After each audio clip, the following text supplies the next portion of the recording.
चलो बच्चों, class start करते हैं।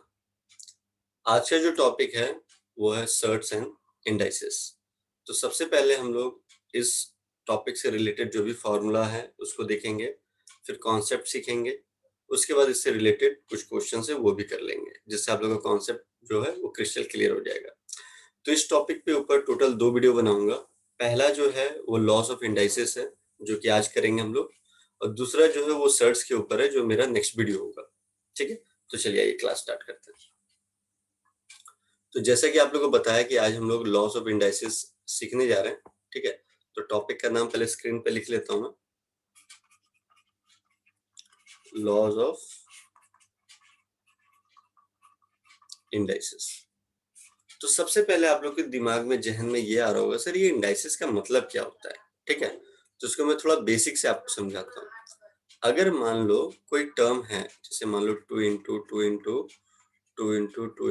कर रहा हूं मैं। ठीक है, तो 1 2 3 4 5 है, तो ये 2 के पावर में 5 हो गया। तो 2 के पावर में 5, ये जो 5 हम लोगों ने लिखा है और ये 2 जो हम लोगों ने लिखा है, तो 2 को बोलते हैं बेस और इस 5 को बोलते हैं पावर बोल लो, नहीं तो फिर आप इंडाइसेस भी बोल सकते हो। ठीक है, चलिए उसके बाद आप लोग को एक और बेसिक कॉन्सेप्ट में बताने जा रहा हूँ। क्या बताने जा रहा हूँ कि अगर मान लो फॉर एन एग्जांपल ये अगर n टाइम्स तक होगा तो फिर क्या करोगे। जैसे मान लो a into A into A into A dot dot dot dot n times. ठीक है, तो फिर इसका क्या हम लोग स्ट्रक्चर बना सकते हैं, a रेज़ पावर n। ठीक है, तो ये बेसिक कॉन्सेप्ट था। अब हम लोग जो स्टैंडर्ड फॉर्मूलाज जो हैं इसके, जिसपे क्वेश्चंस पूछे ही जाते हैं एग्जामिनेशन में, चलिए आइए उसको देखते हैं। तो सबसे पहला जो है वो है a rays power m into a rays power n। तो याद रखिएगा, जब भी बेस सेम होता है तो पावर को हम लोग ऐड कर देते हैं। ठीक है, अगर कोई आप लोग से पूछता है कि बताना इसमें कंडीशन क्या होना चाहिए, तो आप लोग वहां पे बताना कंडीशन ये होना चाहिए कि a जो है वो नॉट इक्वल टू 0 होगा। अगर उसने बोला कि अगर a इक्वल टू 0 हो गया तो फिर क्या दिक्कत है, क्या परेशानी है, तो उसके लिए आप लोग को थोड़ा सा डीपली नॉलेज मैं आप लोग को दे देता हूँ। ठीक है, जैसा देखिए, अगर मैंने बोला कि 0 इंटू 0 इंटू 0 इंटू 0 इंटू 0, देखो 1 2 3 4 5 टाइम्स है, तो 0 रेज़ पावर 5 लिख सकते हैं। अभी हम लोगों ने सीखा था, जितने बार हम लोग लिखेंगे वो उसके पावर में चला जाता है। ठीक है, तो आप लोग को ये भी पता होना चाहिए कि 0 0 0 0 आपस में कितनी बार भी मल्टीप्लाई करें तो रिजल्ट 0 ही देगा। तो हमको पता चल गया कि 0 रेज़ पावर 5 क्या देगा, 0 देगा। तो वैसे ही 0 की पावर में 4 भी 0 देगा, 0 की पावर में 3 भी 0 देगा, 0 की पावर में 2 भी 0 देगा, 0 की पावर में 1 भी 0 देगा, और 0 की पावर में 0 भी 0 देगा। तो बट ये 0 की पावर में 0 जो 0 दे रहा है उसको मैं बॉक्स में रख रहा हूँ। क्यों रख रहा हूँ, अभी थोड़ी देर में पता चलेगा। ठीक है, इसके बाद दूसरा जो कॉन्सेप्ट है कि a मतलब कोई भी कांस्टेंट के बारे में अगर 0 कर दें तो वो 1 होता है। ये थोड़ा ध्यान में रखिएगा। ठीक है, तो चलिए देखते हैं। यहाँ पे अगर मान लो यहाँ पे मैंने लिखा क्या लिखूं मैं, 4 के बारे में 0 इज 1 लिख सकता हूँ मैं। अभी देखा था कांस्टेंट के बारे में 0 इज 1, तो 3 के बारे में 0 भी 1 लिख पा रहा हूँ मैं, 2 के बारे में 0 भी 1 लिख पा रहा हूँ मैं, है ना। फिर 1 के बारे में 0 भी 1 लिख पा रहा हूँ मैं, और 0 के बारे में 0 भी 1 लिख पा रहा हूँ मैं। तो बड़ा परेशानी वाली बात हो गई। क्या हो गई कि सर 0 के बारे में 0 भी 0 लिख रहे हो और 0 के बारे में 0 भी 1 लिख रहे हो, सर ये कैसे पॉसिबल है। तो कॉन्ट्राडिक्शन हो गया। तो जहां पे भी ये प्रॉब्लम आती है मैथमेटिक्स में, तो उसको हम लोग बोलते हैं अनडिफाइंड। क्या बोलते हैं, अनडिफाइंड। तो 0 के बारे में 0 हो गया अनडिफाइंड। ठीक है, उसके बाद ये तो पहला आपका हो गया। दूसरा क्या हो गया कि अगर मान लो कोई भी एनीथिंग, कुछ भी टर्म ले लो और डिनोमिनेटर में 0 है, जैसे मान लो हमने ले लिया 5 और डिनोमिनेटर में 0 है, तो उसको बोलते हैं इंफिनिटी। ठीक है, फिर तीसरी चीज क्या है, 0 अपॉन 0, ये क्या होगा, अनडिफाइंड। ठीक है, ये सारी चीजें आप लोग को दिमाग में होनी ही चाहिए। वैसे और भी बहुत सारी चीजें हैं। ठीक है, तो मैं भी उतना डीप में नहीं जा रहा हूँ, क्योंकि ये ज्यादातर आपको कॉन्सेप्ट में ही काम आएगा, क्वेश्चन करते समय कभी कदार अगर यूज हो गया तो उसके लिए मैंने लिख दिया है, ठीक है। बट जो इधर वाला जो पोर्शन है ये एकदम वेरी वेरी इंपॉर्टेंट है, ठीक है। चलिए फिर आगे देखते हैं। आगे का कॉन्सेप्ट ये है कि अगर ये डिनोमिनेटर में है a रेज़ पर m अपॉन a रेज़ पर n, अगर ये डिनोमिनेटर में है तो ये माइनस हो जाता है m माइनस n, ठीक है। अब देखिए इसमें एक खूबसूरती वाली बात और मैं क्या बताने जा रहा हूं यहाँ पे, वो जरा ध्यान से देखिएगा। अगर ये वाला टर्म हम तभी लिख सकते हैं जब m जो है वो ग्रेटर देन n होगा, ठीक है। अगर मान लो अब तुम बोलोगे कि सर अगर मान लीजिए m जो है लेस देन n हो गया तो फिर क्या लिखेंगे सर? फिर हम लोग लिखेंगे 1 अपॉन a की पावर में n माइनस n। फिर मैं बोलूंगा कि अगर मान लो m इक्वल्स टू n हो गया तो फिर क्या लिखोगे? तो उस समय हो जाएगा 1। अब एग्जाम्पल से भी समझाता हूँ आप लोगों को कैसे। देखिए एग्जाम्पल ले रहा हूँ मैं, जैसे मान लो 5 रेज़ पावर 4 और नीचे हो गया मेरा 5 रेज़ पावर 2। तो जरा ध्यान से देखो, इस बार m और n को कंपेयर करो तो ये m है, ये n है। तो अब कौन बड़ा है? m बड़ा है ना, यहाँ पे 4 बड़ा है, तो मतलब फर्स्ट वाला ही फॉर्मूला लगेगा। तो फर्स्ट वाला, एक बार मैं कलर चेंज कर लेता हूँ, है ना। फर्स्ट वाला ही फॉर्मूला लगेगा, तो हम लोग क्या लिख सकते हैं? 5 की पावर में 4 माइनस 2। तो 4 माइनस 2 करेंगे तो 5 की पावर में 2 आ जाएगा, ठीक है। अब इसी एग्जाम्पल में थोड़ा सा मैं इसको चेंज कर रहा हूँ, मतलब इस फॉर्मेट में ला रहा हूँ। तो अगर मैंने 5 की पावर में 2 लिखा और नीचे लिख दिया 5 की पावर में 4, अब देखिए m जो है वो छोटा हो गया और n बड़ा हो गया। तो अब यहाँ पे क्या करेंगे हम लोग? अब यहाँ पे हम लोग देखो ध्यान से मैं कर रहा हूँ और डायरेक्टली यही आएगा। तो अभी जैसा कि आपने फर्स्ट फॉर्मूला में देखा था कि सर ये ऊपर ही आता है तो क्या हो जाता है? माइनस हो जाता है ना। तो ये हो जाएगा 5 के पावर में माइनस 2, ठीक है। अब ये 5 के पावर में माइनस 2 अगर मैं इसको नीचे लाऊं तो पॉजिटिव में आ जाता है। तो इसका भी रीजन मैं भी बताऊंगा, ठीक है। तो इतना बड़ा ना करते हुए अगर मान लो ये फॉर्मूला आप लोग को पता होता तो आप लोग डायरेक्टली लगा देते। कैसे? चलिए देखिए, अभी देखिए 1/5 के बारे में 2 आया ना। अब देखिए ये फॉर्मूला यूज करेंगे और वही आंसर आएगा। कैसे? देखिए 5 के बारे में 2 था और नीचे था 5 के बारे में 4। तो ये फॉर्मूला हम लोग लगाएंगे तो क्या हो जाएगा? 1/a क्या है मेरे पास? 5। n क्या है इस बार? इस बार n क्या है? n जो ज्यादा वाला है तो मेरा 4 ज्यादा वाला है, माइनस m क्या है? कम वाला। तो देखिए 1/5 के बारे में 2 आ गया। सो सिंपल, उतना दिमाग लगाना ही नहीं है, इसलिए आपको ये रिजल्ट याद रखना पड़ेगा, ठीक है। और थर्ड वाला बोला कि m इक्वल्स टू n हो गया, मतलब 5 के पावर में 4/5 के पावर में 4 हो गया। तो देखो अब m और n दोनों इक्वल हो गया। तो इसको क्या करेंगे, जब ऊपर आएगा तो 4 माइनस 4 जीरो हो जाएगा, तो 5 रेज़ पर 0। अभी तो हम लोगों ने सीखा था कि एनीथिंग रेज़ पर 0 इज 1। यहाँ पे देखो एनीथिंग रेज़ पर 0 इज 1, है ना, मतलब कांस्टेंट के पावर में 0 इज 1। तो क्या हो जाएगा? ये 1 आएगा, इसलिए यहाँ पे 1 लिखा हुआ है, ठीक है।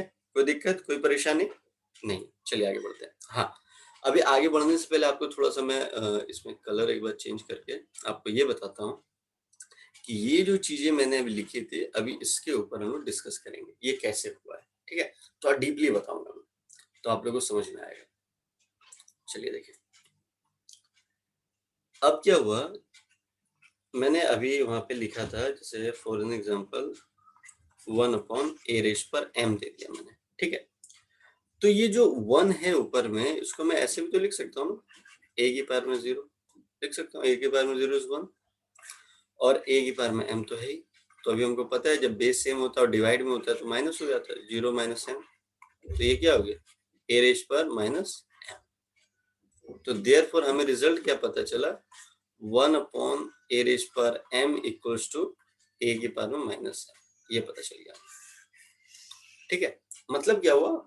आप देखो, ये तो मैंने कॉन्सेप्ट बताने के लिए आपको बता दिया, बट अगर मेरे से बोलोगे कि सर आप थोड़ा सा लोकल लैंग्वेज में आप बताइए, तो मैं ऐसे बताता हूँ कि ये डिनोमिनेटर में, न्यूमरेटर में लाएंगे तो पावर माइनस हो जाता है।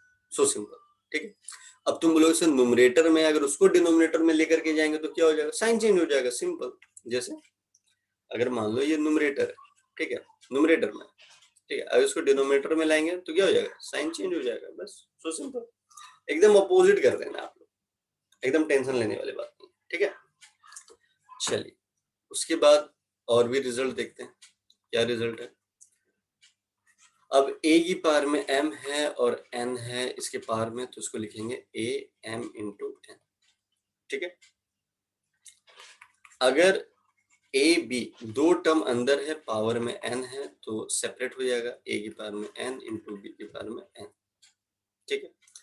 अगर ये डिवाइड में भी है ना, a की पावर में दो टर्म डिवाइड में भी है, तब भी ये सेपरेट हो जाता है, a की पावर में n अपॉन b की पावर में, बशर्ते यहाँ पे जो b है वो नॉट इक्वल टू 0 होना चाहिए। अगर b 0 हो गया तो अभी आपको बताया था, देखिए ये वाला कॉन्सेप्ट यूज हो रहा है, आपको बताया था अगर डिनोमिनेटर में अगर 0 हो जाता है तो वो क्या देता है, इन्फिनिटी, तो फिर इन्फिनिटी देगा तो बनेगा नहीं फिर क्वेश्चन, इसलिए b हमेशा नॉट इक्वल टू 0 होना चाहिए, ठीक है। अब ये जो तीन टर्म आप लोगों को बताया, ठीक है, इस पे एक बहुत ही इंपॉर्टेंट चीज सामने नजर आ रही है, क्या नजर आ रही है वो मैं नोट करके यहाँ पे लिखवा देता हूँ, आप लोगों को नोट करके लिख लेना कि अगर a की पावर में m है और ये n मल्टीप्लाई में है, ये कभी भी इक्वल नहीं हो सकता है m की पावर में है, ठीक है। जैसे एग्जांपल देके समझाता हूँ, कलर चेंज करके, देखिए एग्जांपल से कैसे समझाता हूँ। जैसे मान लो मैंने बोला कि 2 है, 2 की पावर में 4 है और ये 3 है, ठीक है, और इधर मैंने दे दिया 2 4 3, तो जब भी इसको सॉल्व करते हैं तो ऐसे करके सॉल्व करते हुए आते हैं ऊपर से नीचे, ठीक है। और ये तो आपको पता है कि पावर मल्टीप्लाई हो जाता है, तो क्या हो जाएगा यहाँ पे 4 3 ज़ा 12, तो ये हो जाएगा 2 की पावर में 12 not equal not equal to, अब ये 4 को 3 बार मल्टीप्लाई करो, 4 इंटू 4 इंटू 4, तो 16 16 4 ज़ा 64, ठीक है। तो ये 2 के पावर में 64 हो गया, तो क्या ये दोनों बराबर है, एकदम नहीं है, तो ये थोड़ा सा रिजल्ट आप लोग को दिमाग में रखना ही पड़ेगा, ठीक है। चलिए फिर आगे देखते हैं। अब आगे क्या है, बड़ा ही इंपॉर्टेंट है आगे जो रिजल्ट मैं बताने जा रहा हूँ। अगर बोला जा रहा है इफ a की पावर में m इक्वल्स टू a की पावर में n होता है, मतलब दोनों अगर बेस सेम होता है और इक्वल की उधर है तो उसका पावर भी इक्वल हो जाता है, m इक्वल्स टू n, ये याद रखिएगा, बड़ा ही इंपॉर्टेंट है, अभी क्वेश्चन कराऊंगा तो ये रिजल्ट यूज होगा, ठीक है। इफ अगर फिर तुम्हारे दिमाग में आ रहा होगा कि सर अगर पावर इक्वल होता है और बेस डिफरेंट होता है फिर क्या करेंगे सर, तो फिर जो बेस है वो इक्वल हो जाएगा, सो सिंपल, ठीक है। चलिए एक और रिजल्ट बड़ा ही इंपॉर्टेंट है, क्या है, अगर माइनस कोई भी नेगेटिव साइन है और उसके ऊपर पावर है, ठीक है, अब बशर्ते अब उसका रिजल्ट पॉजिटिव होगा या नेगेटिव होगा वो डिपेंड करता है इस पावर पे। अगर ये n ऑड हुआ, n क्या हो गया, ऑड हो गया, तो आपको जो रिजल्ट देगा वो नेगेटिव देगा। अगर ये n पॉजिटिव हुआ, मतलब इवन हुआ, इवन मतलब 2, जैसे फॉर एग्जांपल -1 की पावर में 2, तो ये क्या देगा आपको, पॉजिटिव रिजल्ट देगा, मतलब पॉजिटिव हुआ। अगर यही -1 की पावर में 3 ऑड होता तो ये -1 देगा, ठीक है। तो चलिए इवन अगर हो गया तो आपको पॉजिटिव 1 देगा, तो ये सारी चीजों को आपको दिमाग में एडजस्ट करके रखना है जब आप लॉज ऑफ इंडाइसिस करोगे, ठीक है। चलिए आइए क्वेश्चन करते हैं आप। क्वेश्चन, पहला क्वेश्चन है, फर्स्ट क्वेश्चन, 256 की पावर में है 0.16 इंटू 16 की पावर में है 0.18, इसको सॉल्व करना है। तो आप लोगों को क्या करना है कि वीडियो को पॉज करना है, खुद से ट्राई करना है, अगर बन जाता है तो वेल एंड गुड, नहीं बनता है तो फिर सॉल्यूशन देखना है आप लोगों को।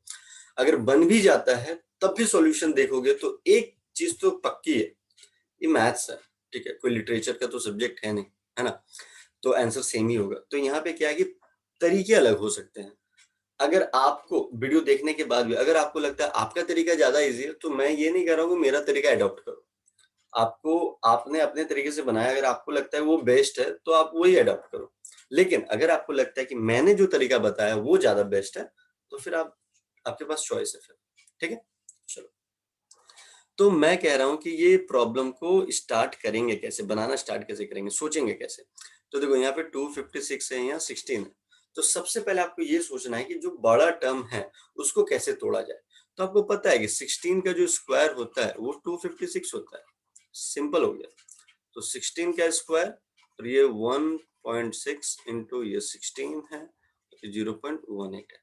तो ये 2 से मल्टीप्लाई हो जाएगा बाहर, तो 2 इंटू 0.16 क्या हो जाएगा 0.32 इंटू ये 16, और इधर आपका हो गया 0.18। बेस सेम तो पावर ऐड, अभी बताया था 16 तो 0.32 प्लस 0.18, ठीक है। फिर इसको ऐड करेंगे तो क्या हो जाएगा 0.50, ठीक है। तो थोड़ा डेसिमल से अगर किसी को डर लगता है तो क्या कर लेगा, वो कर लेगा 0.50, तो डेसिमल हटाएगा तो 100 आ जाएगा। तो 16 अपॉन ये कैंसिल आउट होगा, 5 2 10, 1/2 हुआ। अब 16 किसका, 4 का स्क्वायर है, और बाहर में क्या 1/2, अब ये 2 से मल्टीप्लाई हो जाएगा तो 4, अब ये 2 इंटू 1/2 है ना, तो 2 2 हो गया कैंसिल आउट, ठीक है। तो आंसर क्या आ गया आपका 4। आई थिंक आप लोगों को काफी अच्छे तरीके से समझ में आया होगा ये चीज, ठीक है। चलिए नेक्स्ट क्वेश्चन करते हैं। नेक्स्ट क्वेश्चन और भी ज्यादा इंटरेस्टिंग है। नेक्स्ट क्वेश्चन क्या है, क्वेश्चन है आपका 1/1 प्लस ए की पावर में n-m, ठीक है। उसके बाद प्लस 1/1 प्लस ए की पावर में m-n, ठीक है। ये क्वेश्चन है, ये आपको सॉल्व करना है। तो कैसे इसको सॉल्व करेंगे, चलिए आइए देखते हैं। तो जरा ध्यान से देखो, अभी हम लोगों ने क्या पढ़ा था, ए, तो ये माइनस, पावर माइनस में तो डिनोमिनेटर में आता है ना, ये सीखा था हम लोगों ने। अगर ये प्लस होता तो मल्टीप्लाई होता, ये तो सीखा था। बेस सेम होता है तो पावर ऐड हो जाता है। तो चाहे तुम ऐसे करो और चाहे ऐसे करो, बात एक ही है। तो आप लोगों को जो फॉर्मूला है वो दोनों तरीके से दिमाग में एडजस्ट होना चाहिए, है ना। चलिए, तो वैसे इसको तोड़ देंगे, ए की पावर में n अपॉन ए की पावर में m, ठीक है। प्लस इसको भी तोड़ दिया जाए क्योंकि ये भी माइनस में है, तो 1 प्लस ए की पावर में m अपॉन ए की पावर में n। अब ले लेंगे यहाँ पे एलसीएम, ए एम तो इधर हो जाएगा A M plus A N, plus यहाँ पे ले लेंगे एलसीएम, तो ए एन तो ये हो जाएगा ए एन प्लस ए एन। अब ये यहाँ जाके मल्टीप्लाई हो जाएगा, ये यहाँ जाके मल्टीप्लाई हो जाएगा, तो ए एम अपॉन क्या हो जाएगा A M plus A N, और ये भी यहाँ पे हो जाएगा ए की पावर में N upon A N plus ए की पावर में, ठीक है। अब जरा ध्यान से देखिएगा, ये बेस दोनों में सेम है तो एलसीएम भी तो सेम होगा, तो A N plus A M, तो फिर ये क्या हो जाएगा A M plus A N, ये कैंसिल आउट होकर के क्या बन गया, दैट इज फाइनल आंसर, ठीक है। चलिए और कोई क्वेश्चन देख लेता हूँ मैं यहाँ पे, जो आप लोग के लिए चीजें आसान कर दे। हाँ है, अच्छा क्वेश्चन, देखिए क्वेश्चन ये है कि वो बोल रहा है इफ P अपॉन Q आपको दे रखा है Rx माइनस एस, ठीक है, equals to Q upon P दे रखा है Px माइनस Q। तो आपको, आपसे कह रहा है कि x की वैल्यू क्या होगी, ठीक है। तो सबसे पहले आपको इस क्वेश्चन को सोचना कैसे है कि सर देखो ना, यहाँ पे आपने अभी बताया था कि अगर बेस सेम होता है, बेस सेम होता है तो पावर इक्वल हो जाता है, बताया था अभी, है ना। तो सर ये बेस को थोड़ा सेम कर लेते हैं, फिर पावर को इक्वल करके x की वैल्यू ले आएंगे। तो P बाई Q इसको नहीं छेड़ते हैं, ठीक है, इसको एज इट इज रहने देते हैं। इसको अगर मैं पावर को मतलब कि ये जो बेस है अगर इसको रेसिप्रोकल करूं तो पावर माइनस में लग जाता है। मैंने बताया था आपको कैसे, कि न्यूमरेटर डिनोमिनेटर में जाता है या न्यूमरेटर डिनोमिनेटर में जाता है तो माइनस साइन लग जाता है। तो यहाँ पे क्या हो जाएगा P अपॉन Q अगर हम लोग करते हैं तो यहाँ पे माइनस साइन लग जाएगा, ठीक है। अब जो बेस सेम हो गया तो पावर को इक्वल कर दो, Rx minus S equals to minus Px minus Q। अब देखो बच्चे लोग यहीं पे ब्रैकेट खोलने में जल्दबाजी में क्या करते हैं, माइनस पी एक्स कर देंगे और माइनस क्यू ही रहने देंगे, तो फिर आंसर गलत आ जाएगा। और एग्जामिनेशन में ऐसे ऑप्शन देंगे आपको कि वही लगेगा सही है, और तुम लोग लगेगा हम आपने सही बनाया, बट मार्क्स कट जाएंगे। तो R X minus S equal to ये हो जाएगा minus P X plus Q. ठीक है, एक्स एक्स को एक तरफ ले आओ, R X plus P X, और इधर हो गया आपका क्यू प्लस एस। ठीक है, तो इधर ले लो x कॉमन, तो ये हो गया p प्लस आर, और इधर हो गया q प्लस एस। तो x का वैल्यू क्या आ गया, q plus S upon p plus R. ये हो गया आपका आंसर, मतलब x की वैल्यू आ गई आपके पास। ठीक है, कोई दिक्कत कोई परेशानी नहीं होनी चाहिए। चलिए फिर एक और क्वेश्चन लेते हैं। हाँ, ये भी अच्छा क्वेश्चन है। क्वेश्चन कह रहा है इफ 2 की पावर में n माइनस 1 प्लस 2 की पावर में n प्लस 1 इक्वल टू 320 है। अब आपसे पूछ रहा है कि n की वैल्यू क्या होगी। कोई दिक्कत नहीं है, चलिए करते हैं। तो अभी आप लोग को मैंने बताया था पावर में अगर माइनस होता है तो डिवाइड हो जाता है, और प्लस होता है तो मल्टीप्लाई हो जाता है। अभी आप लोग को बताया ना, ए एम माइनस एन क्या होगा, A M upon A N. अगर ए एम प्लस एन है तो ये मल्टीप्लाई होता है A M into A N. ठीक है, चलिए करते हैं। माइनस में तो 2 रेज पर एन अपॉन 2 के पावर में 1 लिख सकते हैं, इसको एकदम लिख सकते हैं। और इसको लिख सकते हैं 2n इंटू 2 के पावर में 1। कोई दिक्कत नहीं, 320। अब देखिए ये दोनों वाले टर्म में से 2 रेज पर एन कॉमन ले लेंगे बाहर, तो कॉमन ले लेंगे तो यहाँ क्या बचेगा, 1 अपॉन 2 के पावर में 1 प्लस यहाँ पे बचेगा 2 के पावर में 1। कोई दिक्कत नहीं होनी चाहिए। अब 2 के पावर में 1 पता है आप लोगों को, सॉरी 2 होता है, 2 के पावर में 1 क्या होता है, 2 होता है। ठीक है, तो यहाँ पे अगेन 2 रेज पर एन, ये हो गया 1/2 प्लस 2 इक्वल टू 320। ठीक है, अब जरा ध्यान से देखिएगा, 2 रेज पर एन, तो ये हो गया 2, एलसीएम लिया तो 1 प्लस 2 2 जा 4। ठीक है, और हो गया 320। तो 2 रेज पर एन इंटू हो गया ये 5/2 इक्वल टू 320। 2 रेज पर एन करेंगे तो ये 2 उधर मल्टीप्लाई कर दो, तो 320 इंटू 2 अपॉन 5। ठीक है, अब 5 से थोड़ा सा इसको कट करते हैं, 6 जा, और फिर उसके बाद 2 बचा कैरी, तो 4 जा। ठीक है, अब 2 रेज पर एन इक्वल टू हो गया 64 इंटू 2। अब देखो मैं मल्टीप्लाई नहीं करूंगा, अभी सारे बच्चे क्या करेंगे, मल्टीप्लाई करेंगे, फिर एलसीएम लोगे, फिर बड़ा बनेगा। मैं नहीं कर रहा। 64 का एलसीएम अगर करोगे, देखो अगर ये सब लर्न है ना तो फटाफट बनेगा, बट अभी तुम लोग के लिए मैं कर दे रहा हूँ। तो ये हो जाएगा 32, फिर ये हो जाएगा 16, फिर ये हो जाएगा 8, फिर हो जाएगा 4, ये हो जाएगा 2, फिर हो जाएगा 1। तो 1 2 3 4 5 6, तो ये 2 के पावर में 6 इंटू 2 कुछ नहीं है तो 1। तो 2 के पावर में n equal to base same है तो पावर ऐड हो जाएगा, तो 2 के पावर में 7। अभी बोला था बेस सेम होगा तो पावर इक्वल हो जाएगा, देयरफॉर n की वैल्यू हो जाएगी 7। ठीक है, तो आई होप आप लोगों को मैंने स्टेप बाय स्टेप सारी चीजें बताई हैं, 4 क्वेश्चन भी करके बता दिया है। ठीक है, क्वेश्चन प्रैक्टिस करना है तो आप पीडीएफ मांग सकते हो मेरे से, और अपना कॉन्सेप्ट को क्लियर कीजिए। फिर भी अगर कोई डाउट्स वगैरह होता है, संडे को मैं लाइव आऊंगा और आप लोगों को क्लियर कर दूंगा डाउट्स। ठीक है, मिलते हैं नेक्स्ट वीडियो में। नेक्स्ट वीडियो कौन सा होगा, सर्ट्स का होगा। ठीक है, याद रखिएगा और पढ़िए ध्यान से, और कॉम्पिटिटिव एग्जाम को क्लियर कीजिए। मिलते हैं next class, new video new concept के साथ। Till then bye bye.